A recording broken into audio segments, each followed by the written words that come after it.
Rasulullah bukan manusia biasa, bahwa tidak pernah ada manusia sehebat dan seagung Rasulullah sallallahu alaihi wasallam. Allah Subhanahu wa taala juga menyebutkan di dalam Al-Qur'an, Subhanalladzi asra bi'abdihi lailan minal masjidil harami ilal masjidil aqsa alladzi barakna haulahu linuriyahu min ayatina innahu huwas samiul basir. Maha suci Allah yang memberangkatkan hambanya pada suatu malam dari Masjidil Haram menuju ke Masjidil Aqsa yang telah kami berkahi sekelilingnya, guna kami tunjukkan kepadanya tanda-tanda kebesaran kami. Sesungguhnya Allah adalah zat yang maha mengetahui lagi maha melihat, maha mendengar lagi maha melihat. Ayat ini juga menegaskan bahwa Rasulullah bukan manusia biasa. Kenapa?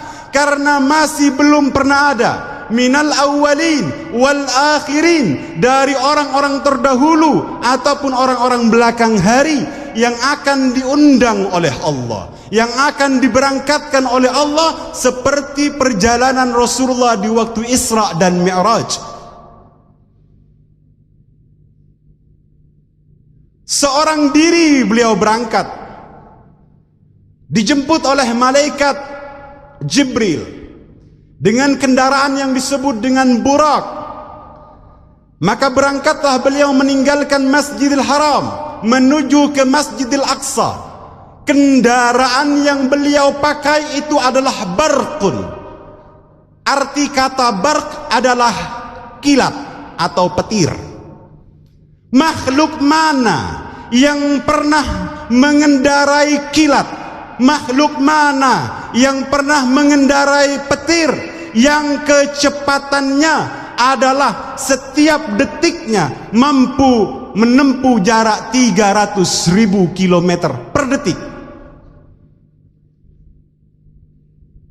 Sehingga di dalam satu detiknya, andai Rasulullah mondar-mandir antara Masjidil Haram ke Masjidil Aqsa, dalam satu detiknya tidak kurang dari 20 kali beliau mampu akan mengarungi jarak antara kedua masjid tersebut. Didampingi malaikat itu cahaya, kendaraannya adalah cahaya, masjid tempat cahaya. Kemudian dari Masjidil Aqsa naik lagi akan menuju pada setiap lapisan langit-langit nan bercahaya. Bertemu dengan Nabi Adam, beliau adalah cahaya. Bertemu dengan Nabi Isa dan Nabi Yahya, beliau adalah cahaya.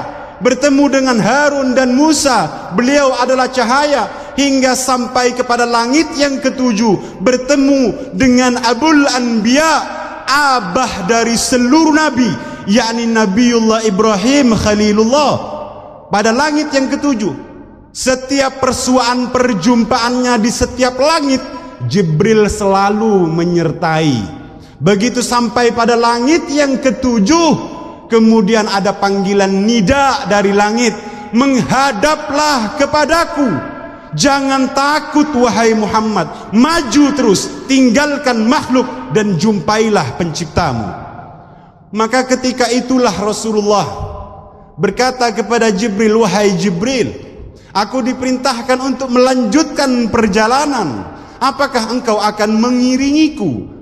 Jibril berkata, ya Rasulullah, ini adalah batas ambang kemampuanku. Disinilah batas terakhir Jibril, tidak akan pernah mampu lagi untuk mendampingimu. Kalau aku meninggalkan batas ambang ini, niscaya aku akan terbakar.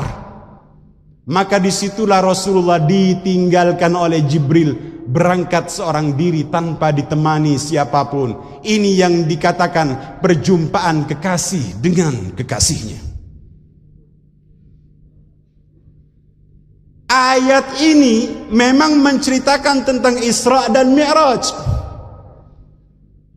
Akan tetapi kesimpulan yang ingin saya sampaikan, justru ayat ini menunjukkan kepada kita kalau Rasulullah itu bukan manusia biasa.